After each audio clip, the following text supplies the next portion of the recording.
Now, a few years ago, there was a big craze on 3D pictures. You used to, in the past, need a pair of glasses with red and blue lenses to see the pictures. However, these images, they didn't need anything extra. It was all down to you, whether you could see them or not. Have a look at this. This is a 3D image of Jesus on the cross. To see it, you need to imagine looking at something further away than the picture, but with the picture in between at about 30 centimeters from your face. Your eyes go a bit blurry at first, then suddenly the picture forms and you can see Jesus. Don't worry if you can't see it, it's not that easy. It needs a bit of practice. But when you do see it, it feels a bit like a miracle. Out of this weird mix of crazy shapes, suddenly a crisp 3D image appears.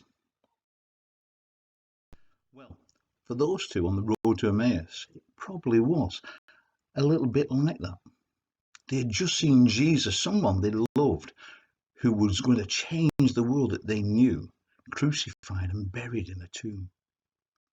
For them, it must have felt that it was all over, that they would simply go back to living under the rule of the Romans.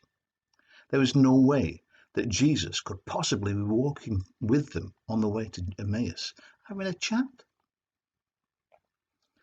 It was impossible for anybody to rise from the dead and walk several miles chatting with them on a Sunday afternoon, and yet he did. It was only when he broke the bread later that evening, one of the last things they had seen Jesus do, they suddenly realized who he was. They needed to tell somebody straight away they knew, so immediately they set off that very evening to walk the 6 or 7 miles back to Jerusalem to tell their friends. Now, today, most of the time, we just accept things that happen as being normal. It's what's supposed to happen, and if it's something unusual, we call it a coincidence. For example, a while ago, I was minding my own business, daydreaming a bit, putting petrol in my car.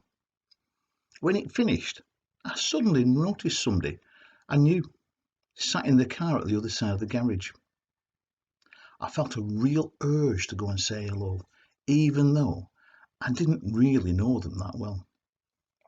It turned out he had just been given some really bad news. So I prayed with him by the petrol pumps. And he felt calmer and more able to deal with the news. I could say it was a coincidence that I met him there.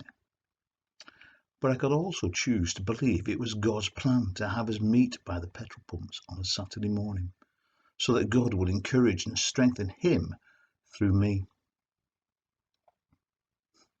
If you want to see more of God in your life, you need to simply forget about coincidences and choose to see more God incidences.